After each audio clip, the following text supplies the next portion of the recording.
This tragic story ends in Toronto, Canada, but starts in the Caribbean island of Jamaica.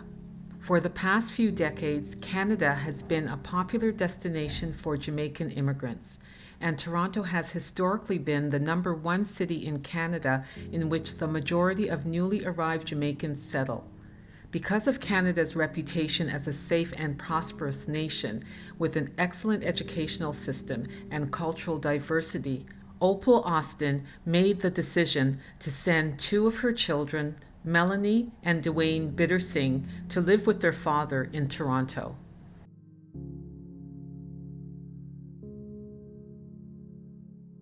Opal Austin and Everton Biddersingh were in a relationship that had ended a few years earlier.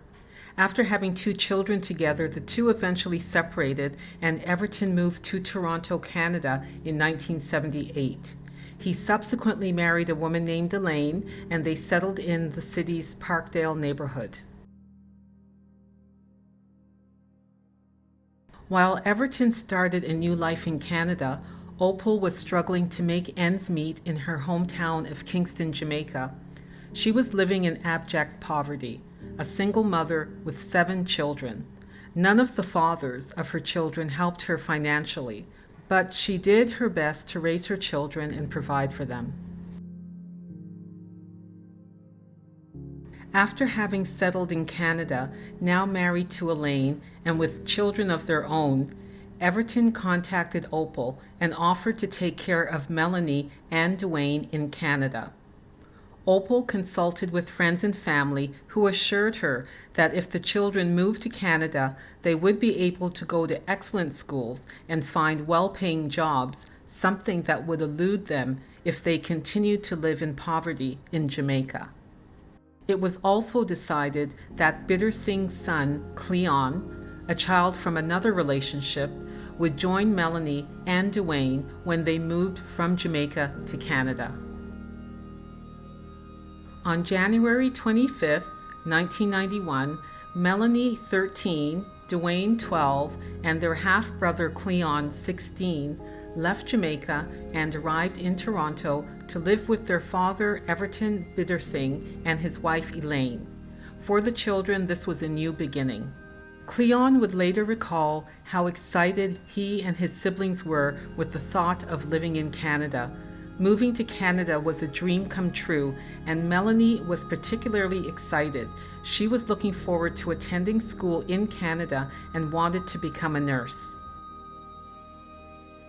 However, things started to quickly unravel after the children arrived in Toronto.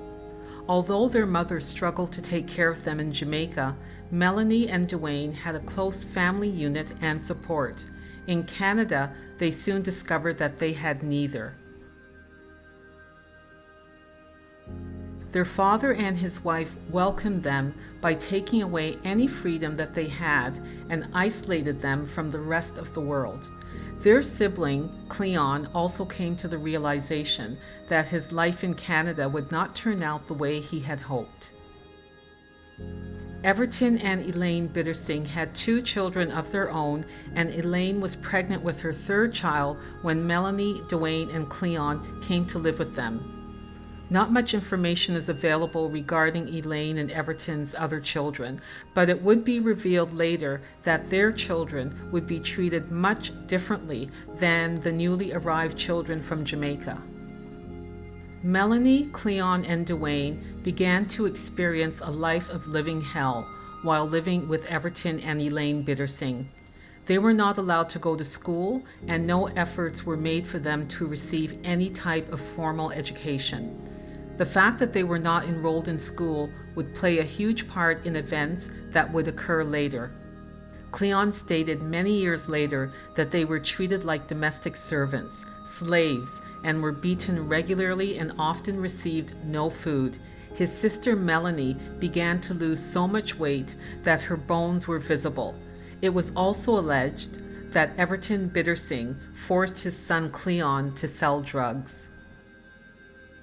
The abuse was ongoing, but because Melanie, Cleon, and Duane were not enrolled in school and were kept for the most part at home, no one was aware of the children's condition. They were isolated from society in a new country without any friends and no support. And, similar to many children who experience abuse, they said nothing and continued to suffer. In June of 1992, Duane found the courage to run away from his father's and stepmother's apartment, and he fled to the home of a family friend. However, Duane remained silent about the abuse that he and his siblings were experiencing at home, and the family friend was not aware that the children were neglected or in any physical danger. Years later, the family friend recalled the time that Duane stayed with her. She stated that Duane yelled, "He's gonna kill me," when Everton arrived at the woman's home. Duane, visibly terrified, was forced to leave with his father.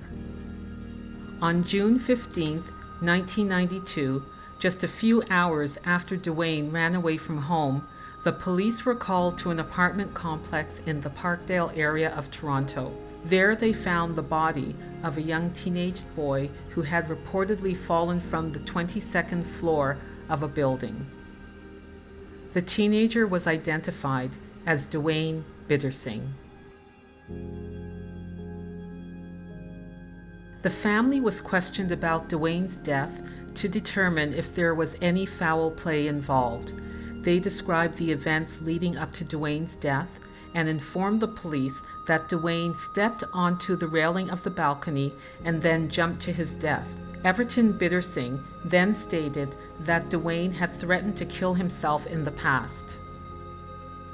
Duane's sister Melanie was present when the police questioned the family, and her appearance did not go unnoticed. She was malnourished and had visible cuts and bruises. Her physical appearance was described in depth in one of the officers' notes. Cleon told the officers that Melanie's injuries were caused by Duane because he was jealous of his sister. Melanie then confirmed this information. At this point, we begin to see family dynamics at play in the presence of outsiders, in this case, the police. Perhaps out of fear for their own lives, Melonie and Cleon told the police that her injuries were caused by their deceased brother Duane. Everton also shifted the blame to his son Duane, stating that Duane was warned that he would be sent back to Jamaica if he continued to physically harm his sister. Given Melanie's physical appearance, it would seem appropriate that Children's Aid Society of Toronto be contacted, even though both Cleon and Melanie blamed Duane for her injuries. However, that did not happen. Because each family member verified each other's stories, coupled with the fact that no evidence indicating foul play was found, Dwayne Biddersingh's death was ruled a suicide and the case was closed. Back in Jamaica, Opal received the devastating news that her son, Duane, committed suicide. She had a very difficult time comprehending that Duane, who is described as a quiet, happy child, would jump to his death. He was excited about going to Canada, so why would he kill himself? Other family members in Jamaica did not believe that Duane took his own life. They remained skeptical and believed that his death was neither a suicide nor accidental. Just to add some information here that is relevant to the story, Opal did not receive any letters from her children while they were in Canada. Everton Biddersingh, however, would send occasional letters, always indicating how troublesome the children were. And when Opal would respond and ask him why Melanie and Duane would not write to her, he gave her the excuse that he would tell them to write their mother, but they would refuse to do so.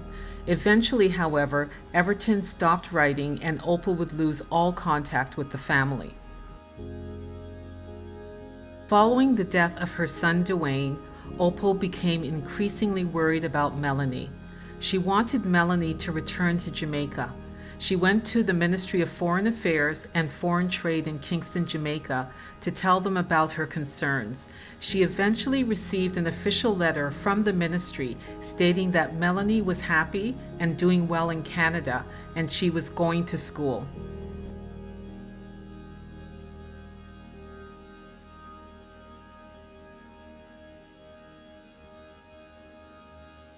On September 1st, 1994, at approximately 3 a.m., an officer noticed a fire in an industrial lot located in the area of Bradwick Drive and Highway 7 in the city of Vaughan, just outside of Toronto. Firefighters were called to the scene and the flames were extinguished. What they discovered next was horrific. The burning object turned out to be a suitcase that, upon further examination, had been doused in gasoline, then set on fire. Inside were the remains of a female who had been stuffed in a tire. The police initially described the murder victim as a small-framed young woman between the ages of 16 and 20 who weighed between 68 and 80 pounds and was likely between 4 feet 11 inches tall and 5 feet 2 inches tall. Her teeth were described as protruding and her hair was curly and dark. Forensic examinations found that the victim had suffered severe abuse. She had fractured bones and may have been immobile at the time of her death. As the investigation progressed, the police believed that the victim was probably between 11 and 18 years old and weighed between 50 to 55 pounds. On September 7, 1994, the Toronto Star reported that the police forwarded letters to all schools in Toronto and York Region in the hopes that they could identify the murder victim. If a student failed to show up for class for a few days, this information could help them in their investigation. Unfortunately, no students fitting the description of the murder victim were reported missing. The police appealed to Toronto's African community after forensic examinations determined that the young woman may have been Ethiopian, Somali, or perhaps from the Sudan. No one from these communities reached out with any information. The case of the girl in the burning suitcase became nationwide news. Sadly, no one came forward with any information. Forensic artist renderings of the victim were made public, but her identity remained elusive. Without any leads and no suspects, her murder would remain a cold case for the next 18 years. Everton and Elaine moved back to Jamaica for a short time in the late 1990s. However, there is no information about their life in Jamaica. Opal met with the couple in Jamaica and was told that Melanie ran away from home and was now living in America. Eventually, Everton and Elaine moved back to Canada and settled in a city just outside of Toronto. And as the years went by, Opal did not receive any information about her daughter Melanie.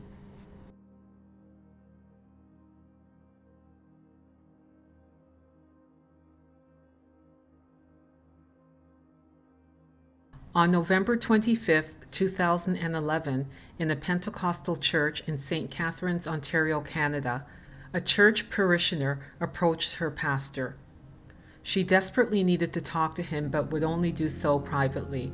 She disclosed that she had information about an incident that occurred in 1994. She told him about the death of a young girl who had come to Canada from Jamaica with her brothers to live with their father in Toronto. Just a few years later, she died a horrific death. The young girl was locked in a room and was given no food. The woman revealed that the 17-year-old was disposed of in an empty industrial lot. She had been placed in a tire, then in a suitcase and set on fire. The pastor was told that she died like a dog. Troubled by what he heard, the pastor called police and told them about the woman's confession. On December 11, 2011, Elaine Biddersingh arrived at a police station where she recounted her story of what had happened to her stepdaughter Melonie Biddersingh in 1994. After Elaine's confession, a DNA test was arranged with Melanie's mother in Jamaica. It had been 20 years since Opal Austin last saw her daughter. Opal was in shock and disbelief when she was told by police that there was evidence that her daughter Melanie was murdered. She had no idea that her daughter was dead until she was contacted by the police. Throughout the years, Opal was worried about her daughter, but she hoped that Melanie was in America living a happy and successful life. While working at a food stand in Kingston, Jamaica, Opal always carried a photo of Melanie. In an interview with one of the police detectives who worked on the case, she said that she would show American tourists Melanie's photo and ask them if they knew her. On February 28, 2012, the DNA test confirmed that the victim in the 18-year-old cold case, known as the girl in the burning suitcase, was 17-year-old Melonie Biddersingh. On March 5, 2012, Everton and Elaine Biddersingh were arrested and charged with first-degree murder in the death of Melonie Biddersingh. Because Elaine implicated Cleon in his sister's death, he was also arrested and charged with assault and criminal negligence. According to Elaine, Cleon helped his father dispose of Melonie's body while she sat in the car and watched. However, it became clear that Cleon himself was abused, beaten and starved, and forced by his father to become a drug dealer. His father would also threaten him by stating that his family in Jamaica would be killed by violent criminals if he ever told anyone about his abuse. Charges against Cleon were eventually dropped. 21 years after the murder of his daughter, Everton Biddersingh arrived in court on October 28, 2015. He pleaded not guilty. Opal Austin and members of her family arrived in Toronto for the trial. The Jamaican Canadian Association, located in Toronto, raised money to help Opal and her family during this difficult time.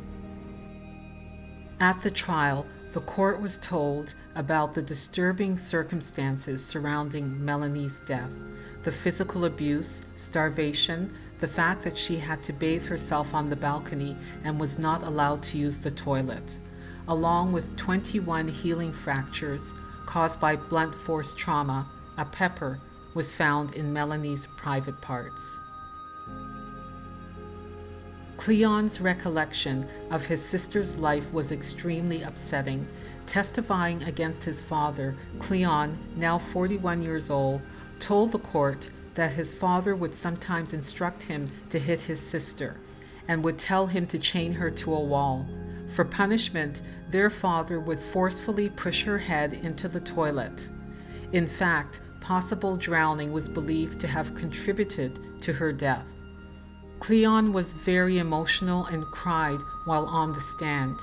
He testified that there were times when Melanie could not control her bowel movements, and he would clean her when that occurred. In January 2016, Everton Biddersingh, now 60 years old, was found guilty of murdering his daughter and sentenced to life in prison with no possibility of parole for 25 years. Elaine Biddersingh's trial began a few months after her husband was found guilty. She pleaded not guilty and denied any part in the death of her stepdaughter. She claimed to be an abused wife who was severely beaten by her husband, and she also testified that she did not recall much of the information that she gave to police regarding Melanie's death. She also did not recall the last time she saw Melanie. Contrary to Elaine's testimony, however, it was alleged that both she and her husband Everton acted in unison to terrorize Melanie.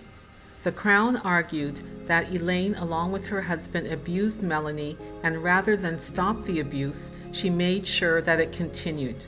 Her stepson Cleon referred to Elaine as the brains and his father as the fist. It was also alleged that both Elaine and Everton believed that Melanie was evil and possessed by the devil.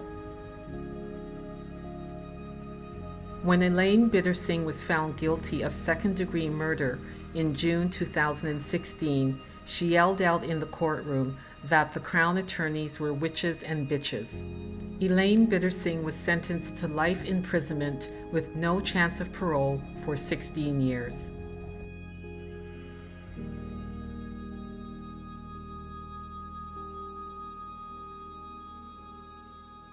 Not long after the death of his sister, Cleon Biddersingh found the courage to leave his father's and stepmother's home. He moved to another province, married, and had children. After Everton and Elaine Biddersingh were arrested for the murder of Melonie Biddersingh, investigators made the decision to re-examine Dwayne Biddersing's death to rule out foul play. In January 2013, 21 years after he fell to his death, Duane's body was exhumed. A forensic anthropologist and a forensic pathologist examined the remains. Although his death was highly suspicious, given what we know about his abuse, there was no evidence to suggest that Duane's death was the result of foul play. The investigation into his death is now closed. Following their guilty verdicts, Everton and Elaine Biddersingh both filed to have their convictions overturned. Everton's appeal was denied in 2020, and Elaine's appeal was denied in 2022. If you suspect that a child is being abused, or if you are a victim of child abuse, please contact your local child welfare office. Child protection services in Toronto are Catholic Children's Aid Society of Toronto, Children's Aid Society of Toronto, Jewish Family and Child Service of Greater Toronto, and Native Child and Family Services of Toronto. The phone numbers and links to these organizations are listed in the description box below.